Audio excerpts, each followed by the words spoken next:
Alright, buddy. What's your name again? Christopher. Christopher. Shot with you down in Dunbrody. Yeah. How did you get on? Good. You won a fucking medal, were you? Yeah. Good. You were number 1. Yeah. You were doing the bear bowl. Bear bowl in about 9 or 10 weeks. 10 weeks. Yeah. And you're doing string walking in bear bowl, isn't it? Yeah. Yeah, you were shooting fairly good that day. Owen, can't keep Owen away from the place. Yeah, I'm a sucker for attention, yeah. So, tell me what you think about archery and bear bowl. It's lovely. Lovely. Like you can't. It's probably one of the most socialist sports in the world. Like, Oh, definitely. like it can also bring up team building sometimes as well. I think with all the coaching and all that. Oh, definitely. Yeah. Yeah. Especially when you're winning medals, Yeah. your confidence has got to grow every day. How often would you get to practice? I could practice. Realistically, I'd be aiming for at least once or twice a week. Yeah, that's hard. Is it always outdoors you're practicing? Outdoors, and then we'd be in the hall every Friday night. In your club? Yeah. Which is entirely your setting, Yeah. isn't it? And what do you think of this festival idea? Oh, it's lovely. Like you would never think of an archery festival. Like you'd have music festivals and art festivals. You'd never Comedy think of festivals. archery. Yeah. Yeah, I think it's about time, no? Yeah. And alright, it's the first attempt, Yeah. but there's been a few hiccups. Yeah. But sure, look, that's to be expected, no? Yeah, or if anybody's But just tell me what you like about archery, so.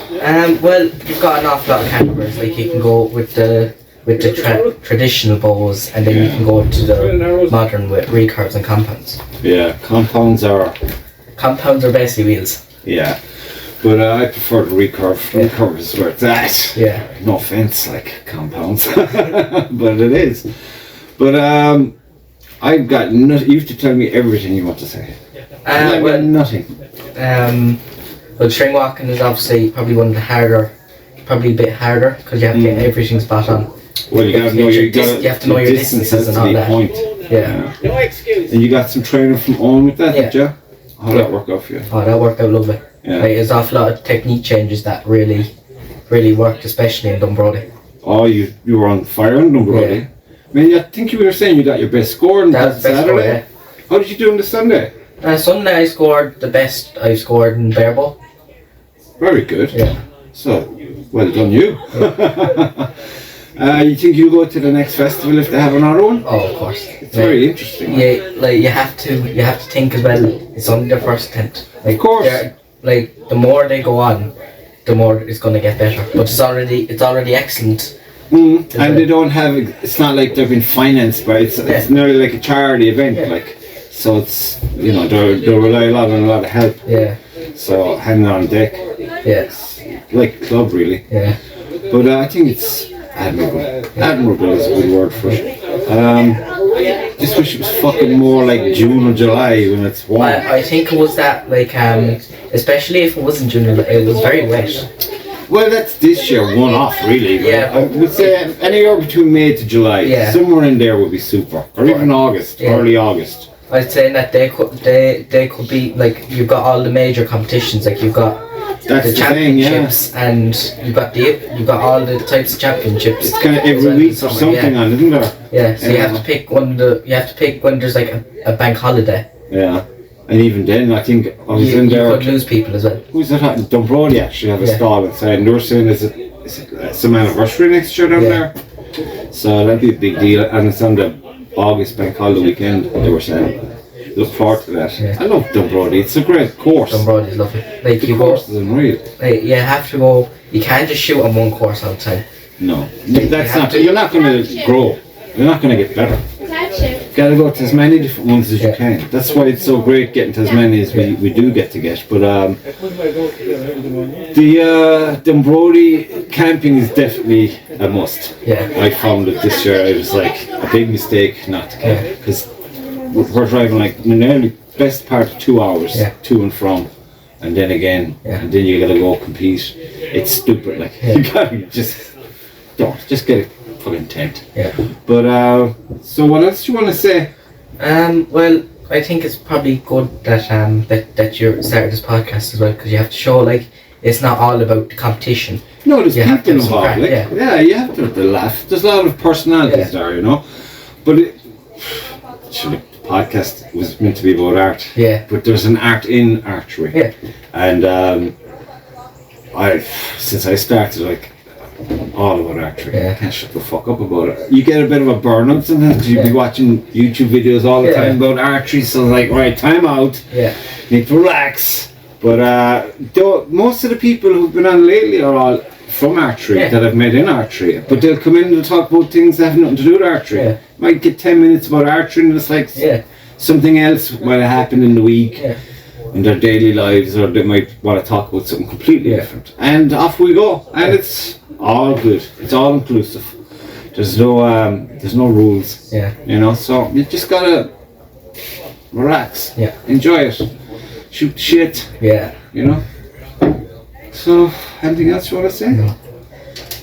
Well, thanks for coming in. Because you have to twist some fucking arms out there. You know what I mean? They're very conscious, self-conscious. But I'm gonna go on. Help me nab somebody, will you? Come on. Nab another individual before that laptop dies on me. Where's that? Having people in here all day, like it's like fucking I don't know what. And like, who are you again? There's a queue. There's a queue outside the stage now. To the exit. So, Mr. Dumbrody. Ah, well. What are you doing, Dumbrody? Are you like on the committee and stuff? I am on the committee, and you're my favourite course thus far. Fact. Good. It's course is good down there. It's super, and the crack is good down there. Always. Like I said earlier on, the only problem I have with it is that I didn't stay there a few weeks ago. Yeah. Ah, yeah. It's a terrible fucking and drive. And there's two. The drive is crazy. Yeah. If you're going to this drive distance, you're going. But there's two campsites down there now. Well, I saw where Keith and Dave were camping, but when we were leaving, there was a few more starting to set up there as well. Yeah, so there's two different campsites. Right. One is for more family orientated. All right. So if you're camping with young kids and that, you'll have a quieter campsite. And then if you're with a more adult group, there'll be a campsite that can go on a bit later. Yeah, it can go on later. All right. Without impacting on the families. Yeah, I'm sure I won't go too crazy because you're there to win medals. Ah, you are, of course. Yeah. I get to do this, well, it'll happen. Nobody ever turns up. Yeah. No, but you haven't camped much then, no. No, I'm not really a camping individual, but I'll be doing it the next time. Yeah. I saw this gentleman with his sculpted But interruptions are part of the whole. I mentioned it, yeah. It's an organic process. I want to introduce you to your next victim. Oh yeah. At last, I get an artist in the podcast. Oh yeah, that's right. Yeah. Oh, you're extra long. Yeah, bumper special. Never get an artist. And the shackles are taken off 2 minutes after the interview is over. I don't know anything about that. Like, you know. You'd be fed. But but the Brody is excellent, and I'm a big the fan courses of are good. Brody. Oh, they're super good. The two courses are good. The two courses are easy. good. It's as in I don't mean easy because I'm fucking not, but they're so laid out. No, they can get around them. It makes sense. Yeah, perfect. Yeah. I mean, even with the road up, down, it's perfect. Yeah. It's so easy to get in and out. Not easy to shoot because you know it got me every fucking time. You know when the targets, the land is falling away from you. Yeah. Oh my god. Because I get confused in my own stupid head. I'm like, am I going above it or am I going below it? And even in the course of the day when I get it right, it doesn't stick. How did they get it? How did that happen? What happened? Like, what did they do? And then I'm usually after meeting somebody new, and they're great crack. But that's the great side of it. Oh yeah. The great side of it is you go down there, you're thrown out with 3 people, you don't know who they're going to be. Yeah. And by the end of the day, you know, and that's. But I think within the whole IFAF scene, that's what makes it. IFAF for me, no, I can't say about the other setup because I have no experience. But IFAF for me is the way it should be. Yeah. It's awesome, and it's I've only one little query with IFAF. It's something to do about if my arrow ricochets off the ground before the target and goes into the target, it doesn't count apparently. But if it ricochets off the tree, it counts. But it's totally different, you see. How is it? It's fucking stupid. If I'm out hunting a real animal, not that I do because you're not allowed. I love animals. Yeah. And that happened. Either one of them is going to hurt the animal or impair him from getting away. So you would think so. So why the fuck does that not transfer over, you wonder? boggles the fucking mind. I'm like, who Who wrote the rules? Huh? fuck me pink, man? It drove me insane for the first, because me and the brother David now, David's on compound, but he's in Spain at the moment now, sunning himself up, the fucker. Or shall we say. And I'm on the recurve. Yeah. 400 recurve? Or Hunter recurve. 400, yeah. Whatever, anyway. I'd never go to compound. You should go to but he'd never go to anything other than compound. No. And I think that's amazing, the way everyone is so strongly aligned to their particular bow. And longbow's the only one. Longbow, that's I heard a cool story about a guy with a longbow. I don't know if it's just a myth going around the place, but he was in one of the competitions. No names or nothing. And he couldn't because of the longbow and whatever the environment he was in, he figured the arrow wouldn't make the target if he was to do his normal thing. So he got down on bended knee and did like Apache style. Alright. And fucking nailed it. There you go. I think it was a lake shot somewhere, wherever, so that might narrow it down. Okay. Like I said, I haven't been to many. It's kind of every second one I get to go to because of the whole, real life stuff. Myself and my daughter now, when we shoot, we don't call that's gangster style. Oh, gangster style, right, in with the gun. Well, I have an affinity with the Native American Indian culture anyway, so anything that I can, like the Apache was probably the best archer in the world, ever. Yeah. And I was watching a really cool thing yesterday, or reading a really cool thing. There was some photograph of a tribe that split into two, and the only reason that what caught my attention was the name, the crow, Black Crow or something. Okay. And the Blackbird Podcast. And then they split into two, but it was fascinating. Absolutely. There's a whole history there. Oh, and the more we go forward, the more we dig up about the past. Absolutely. And we're like, never knew that. No. And it's the same with like the Celtic mythology, Irish history. Yeah. There's so much that's still unknown, and do you know what I mean? It's all there. It'd be great to get a scholar, because I'll put my hand up. I'm an idiot. I'm a pure fucking dope. Even what I might be good at, it's instinctive, and I know very little about it. We're talking about archery again now, eh? Anything and everything. Breathing. It's just like, how's he getting away with it? Oh, fuck it, I don't know. And then they're like, you get critiqued to death by the people then who just seem to be in their own head too much. They gotta get out of that box and just say, you're going to be dead soon. Absolutely. And whatever happens at any moment in your life won't matter. Fuck it. Not at all. You know what I mean? So you're here to do what you gotta do. If I get a feeling here, enjoy it. Like a reaction, because I'd follow whatever that is. Yeah. And I'll follow to wherever I go. And it could be disaster. Yeah, no. But it could be fucking great. No. And whatever gives you that pulse, that quickening. Enjoy what you're doing and enjoy the people you're doing it with. Absolutely. And that's another thing about the archery, because I was only saying it to the first victim I had in her today.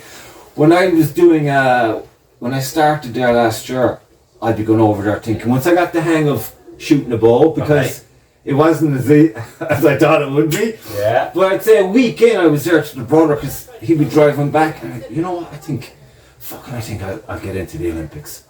All right. And he goes, that was his reaction. And I was, I think I'm going to that's my target. Give it a go. I said, about 4 years maybe. Yeah. And he's like, 4 years, right? You're at it 4 minutes. And I'm there, I was totally believing this. And a week later, I'm like, totally believing this. And I'm going to the club, and I'm just like, don't talk to anybody, just fucking go and do what you gotta do. And I was nailing it for the first hour, usually, but then I would be wrecked. Because in the evening and after your day's work and stuff. Yeah. But I'd be thinking like, right, you did super good there now in the first hour, so of course you're tired now, and I'll be just trying to prioritise my head. Yeah. And then I'd notice people having to laugh. I'm thinking, have any cop on? Like, what the fuck are they coming here for? Having to laugh. How dare they? Yeah, it's nice. And I'm getting ready for the Olympics. I start talking with them anyway, and I'm thinking, I'm having to laugh. So then on the way home a couple of times you're laughing at yourself for being a retard. You fucking idiot. This is meant to be an enjoyable, experience. And it snowballed from there. Now I'm probably interrupting everybody for the crack. But it is for the crack. But you get a balance. You can say, well, I know what I got to work on. Yeah. And this is where I feel good and where I know I need to improve. Yeah. But geez, you have to have the crack. No. Because everyone's in the same boat. Absolutely. We all do like to do well. Yeah. But Yeah, you need to have a bit of fun, a bit of crack. That's it. That ultimately is what it's about. Look, I went down to the Brody full sure I was going to win a medal. All right. I didn't win a medal, but I was full sure I would. And I had that's a serious category you're in though as well, like, you know. So. All the more. Yeah. I told it too, but I told Mick Siri because I thought he was bow hunter when I told him, but now I know he's not, so he's safe. And Mark Daly said, "I'm coming for you now, and you got maybe 12 months." Yeah, I'm on the way. And they're like, "Who the fuck?" But that's in my head, and now I've said it, and I've said it to them, and now it's like I put it out there now. To reality. You put it out there. And it's not a pressure; it's just a target. It's a. That's where I'm going with this. Just to let you know. And then I show up and I see Mark Daly's not. He's like. He wasn't shooting because he heard you were coming down. Oh yeah. So he backed off it completely. Sure, he had to give me a chance. But I saw he was doing this fucking thing, and I was the steward for the day or whatever, and I was like, "Fuck, I have a chance." I think I had a chance, and then I get no medal, and I'm like. Because some guy I never heard of comes out of nowhere and gets an unbelievable score, and I shit the bed, and I had a terrible Sunday. There was people turned up. There was some serious shooters going on. There was some. So now next year I will be on the podium one way or the other. I know my heart to hearts because I know what I have to do. Okay. I have to kill the competition. Is that your car? Is it? When owner of registration. Get fucking feeding to get me a garden ticket or something, put it on his car. Yeah, phone it through to the guards. You gotta go, son. And even then I probably won't get on the fucking podium. But no, but it's not what it's about. It is about having the crack. And we do have the crack, and unbelievable crack. And the food, come here, whoever does the home cooking. It's alright. I have to do push-ups like when I get home. So I had like work it off. Fucking pig. Work it off. You're just like, oh. It's just where's this taste going from? There was a lot of cakes. You get blind from the sugar. There was a lot of cakes. But it's good. It's so rich. It was good fun. It's nothing but fun. And even when you see a cranky cunt, you're like, you can have a laugh about that. Yeah. And they're rare. They are absolutely rare. No. For me... No, it was a good 2 days.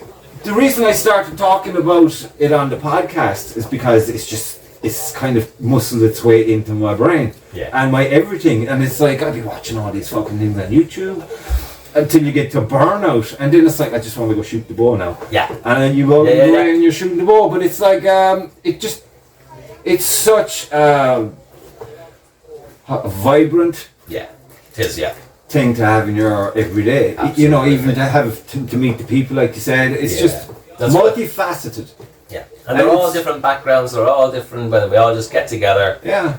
To get out in the woods, have a bit of crack, have and fun. The woods, that's another thing. My God, there's so many beautiful woods there, and you wouldn't see them otherwise. Yeah, throughout the whole country. Yeah. I'm looking forward to going to Galway next year. I haven't been there yet now. And the brother was there, and he spoke very highly of it. Okay, and we're off to Mayo now, middle of October, for their shoot up there, which is the 53D one. I've never been to this.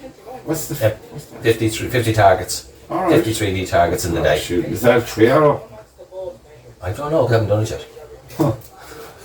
That one. But I'll tell you about it when I come back. Come on to the actual podcast in the actual studio where it's warmer and you get coffees and whatever. Even maybe a drop in Tullamore, but no. But this is what we do. We make it work. Like the archery festival. I hope this takes off and becomes. It's a great idea. Good. It's good. I mean, obviously the weather yesterday was atrocious. Would have put people off. I think so. But good turnout today. Good crack. It's well organised. My boy, when I showed up here this morning, I looked at the tent no.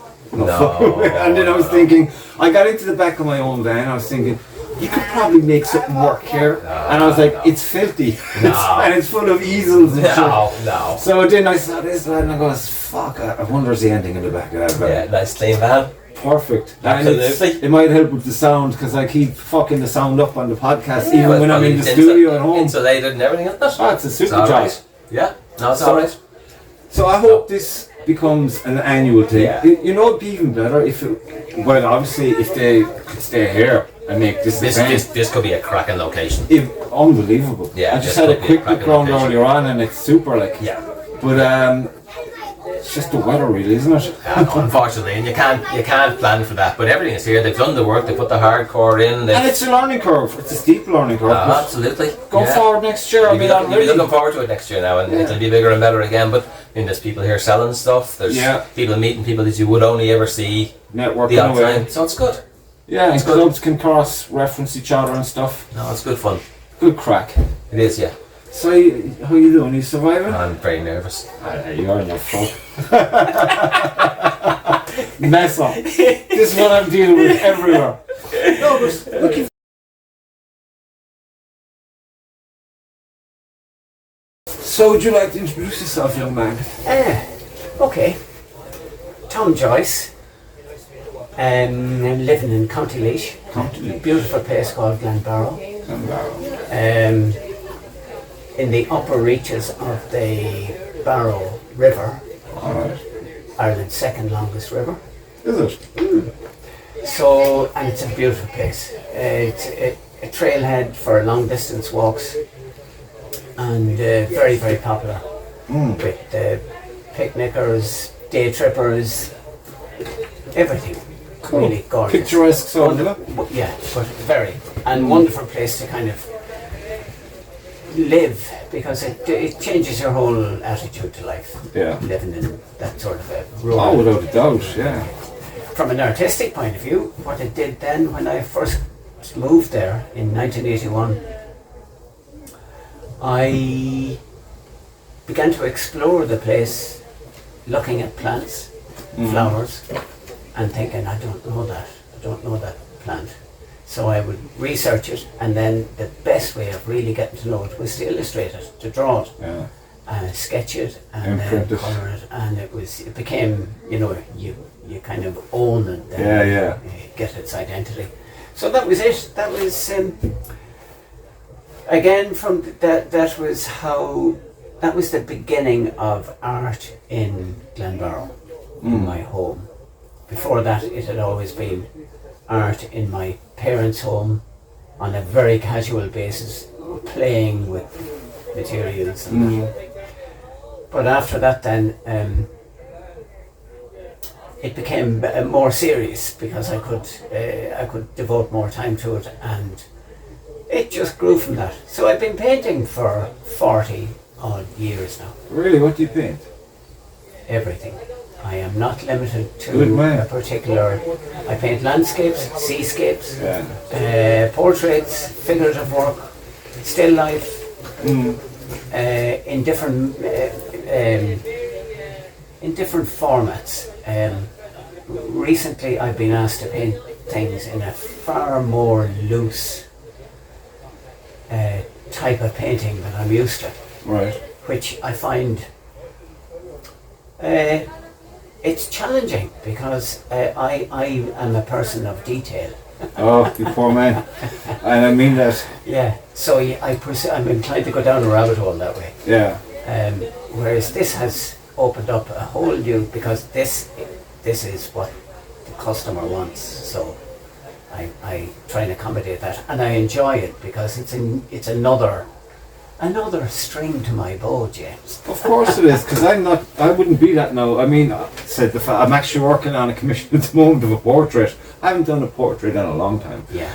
I mean, this is where I'm trying to go, this more breakout, really fractured abstraction of things, and so to be reined in and kind of even, it has its, I don't know, I'm very kind of, sometimes it's an elusive thing with me, and it's like, I'm like a scorned lover. Yeah. Sitting in the room, why can't I paint today? Well, yes, and I mean, you have to be in the humour for it. Oh, 100%. There are months and months that I just don't feel like it. But it took me a while to understand it's okay. Yeah. Because I'd be banging my head off a wall trying to get it going, and now I won't bother. I'll just tip away, maybe I'll sketch just for sketch sake, and maybe mess around with the guitar for a little bit. The other thing that I do know and do appreciate, and this is advice that I was given, and it's true, even if it's only 10 minutes a day, go to the studio, pick up something, do something, stay with it. So I used to run paintings, maybe 2 or 3 together, and you'd fiddle around with one, and it made no difference. I paint in oil, Right. so it makes no difference if things go wrong. I just paint over it, and if it goes wrong while it's still wet, I just wipe it off and fix it or whatever. Oil's lovely. So that flexibility. But to have every medium has its pluses and minuses, but you got to incorporate them in a way that's productive. I think it's better for your mental health if you figure that out. Like, yeah, it is. I know where you're coming from there, because I know that when I was painting watercolors, all those early illustrations were all watercolor, and they were in meticulous detail. They were really botanical detail, which was very good. But if you're trying to be detailed in watercolor, you can get extremely frustrated, because if it's not right in the first 15-20 minutes, forget it. It's just watercolors is one I was never really. I mean, I messed with it when I thought a sketch would need it. I'd be looking at a sketch and everything. You know what, that would do well with that now, and I do a little wash. I don't know if you'd even call it watercolor, but I know there's ladies back in Fermoy now, and there used to be this art in the park thing in Fermoy, and you meet some from that way, and a lot of them were into the watercolor, and it's just, you have to have a touch. I'm too bull in a china shop kind of scenario, and I need to be doing something that matches that kind of energy, but they have this delicate touch. And it's so, you can see it in the work, and I said, like, oh, fuck, I'll never get to do that kind of painting, because I just know I'm a mad energy. And even on my best days, I find when I'm working painting, and I was doing one recently now, went on for 6 fucking months, and I knew straight away from day one that it was going to be a mistake. I mean, it was 2 meters long, it was about 1 meter high. Right. And I did this landscape, and there was all these horses going on the hunt from a place, because I go follow them with the camera and try to get something that, I'm not painting the photo, I'm just looking for information of anatomy. And I just I like to have something a bit more vigorous and energetic, and, you know. As I can see. Because I can relate to that. Even in my thinking mind, that's the energy level. And I thought, just get that. So it's kind of like not therapeutic, but it's well, it's a kind of a release, I imagine. Yeah, you're just getting that beast out, and then you can be exhausted physically and mentally while you look at it, and you're thinking, that's finished, and you're happy. And next thing, a name whispers to you, and that's the end of the painting. There's the thing now, it's finished. My paintings are finished when I sign it, and when I sign it, that's it. I never go back to it again. And it's to get into that moment when I look back, and I could be working on something for maybe 6 months, and I look at it, and I could go back a month after I think it's finished and see, no, there's something wrong there. I have to find out what that's wrong, and I fix that, and I leave it for another while, another couple of weeks, and I look at it, and sometimes I look at it first thing in the morning, and sometimes it could be the last thing at night.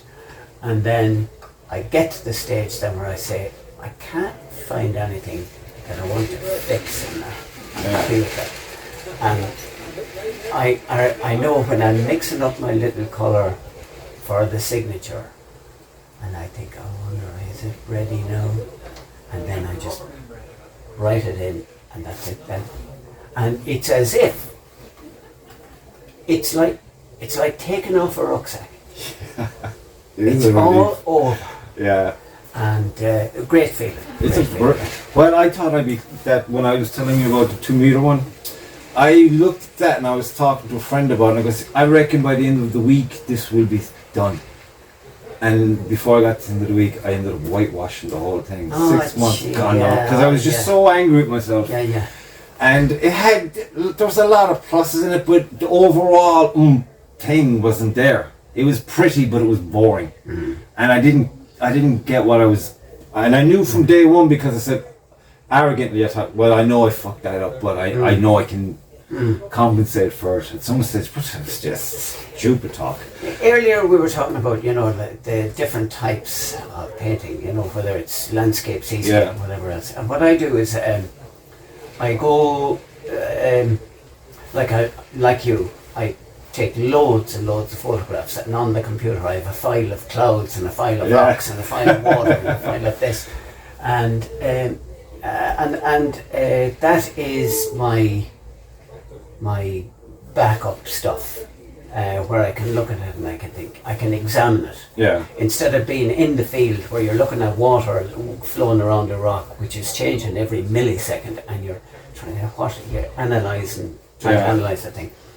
So I can take 5 or 6 photographs of it and sit back then in the comfort of home and look at it and figure, and I remember one, and this is for anyone who hears this and is painting waves coming in on a shore. All right. Or on the beach. I remember I was in Stradbally Cove down in Waterford, and watching small little waves rolling in, and I was just looking at them, and I noticed that underneath the wave, where the wave touches the sand, where that little run of water is actually in contact with the sand, there is a small dark line. Yeah. And I remember that was a revelation, and I started putting this in seascapes. It transformed them. Pop. Yeah. It's amazing little moments like that. Yeah, you gotta look. It's like you gotta listen, you gotta look, you gotta be observant, you gotta just get out of the way and just. I always maintain that we're just conduits of a sort. When we're, because no matter how we experience the realm that we exist in, it goes through everything that you've been through or whatever that brings you to who you are today, and you filter it and then you put it out there with your twist on it, and it's cool when it works out. But like I said, when I get an idea, if I try to take ownership of the idea at the start, it's doomed. But if I just go with the flow, it's good. I have found that now. I have found that to be more frustrating for me. I have to.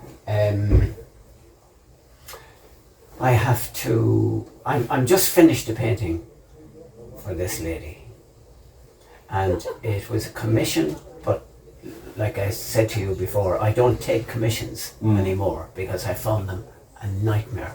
I was never happy with them.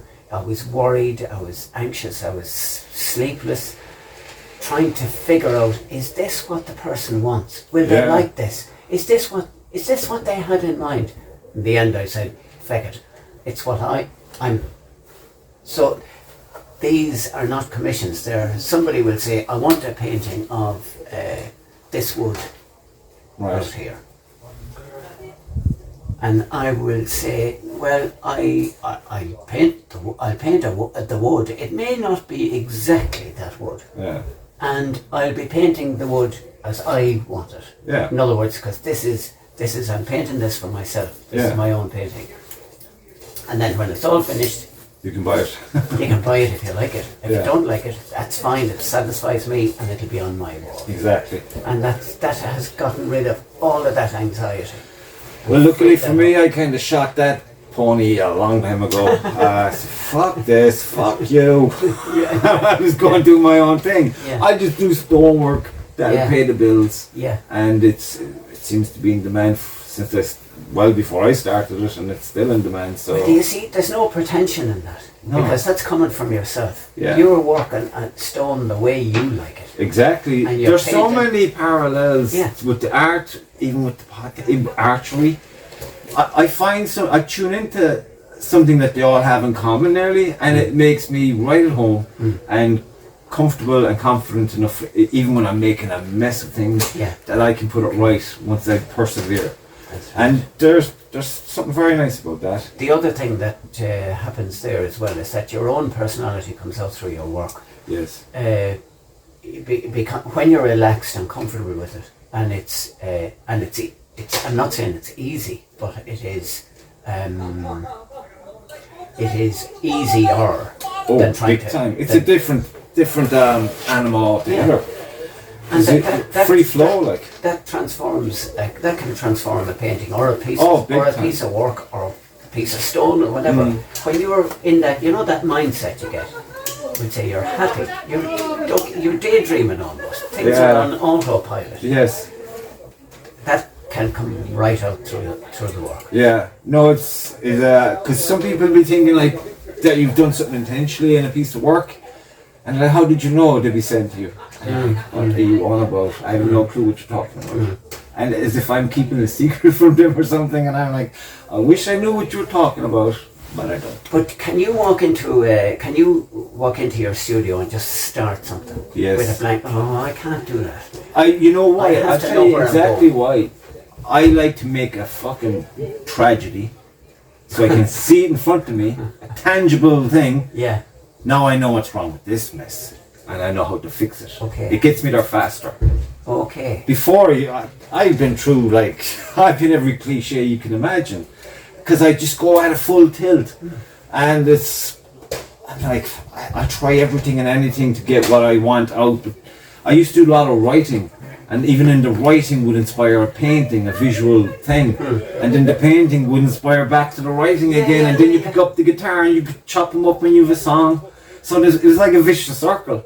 Yeah. But you have to step out of it sometimes. I think that's nearly why I do stonework all the time, because it's if I don't, I'll go absolutely crazy. It's better to be semi-crazy. You still have the freedoms that, you know, you mightn't have if you're fully crazy, like in a room with a padded wall. But it's physical work and physical effort in anything is very good to ground you. Yeah. People will be thinking, oh, your man, he's full of himself. If they only had any clue of the ambitions that you have for any one of the things you're at, and you know how unlikely it is you would get them, even if you give it your best, but you're going to go anyway, because you might. They wouldn't be able to comprehend it, and they certainly wouldn't be saying the things they'd be saying. Well, the thing about physical work, I am a complete advocate of that. For the exercise, for the exhaustion, and for the therapy. I mean, just the mental. If you're doing physical work, whether it's digging the garden, lifting timber, cutting stone, working with your hands, you're absorbed. You have to be. If you don't, you're going to end up with 3 fingers. Yes. You'll be absorbed in that sort of work. There's a great energy in it. It is, but when the day is done and you're flat out, and you've where's my couch? or you have your pint there in front of the telly or whatever it is. Oh man! Sometimes you need that pint, because I found because I wouldn't be a drinker per se, even though I love a bottle of Tullamore Dew on occasion. But I found one evening, probably in the depths of winter, it was fucking hard on the body, and I had one glass of Heineken after my dinner. And when I settled back, it was like someone gave me a massage on my shoulders and my neck. It was just such a relief, or something. So now I'll have one every evening. I'm just going in there like a pillow. Hey, I'm here to work. But the downside with the physical work is, if I take 2 weeks off like I did recently, and we went off to Prague to see the kids' granddad.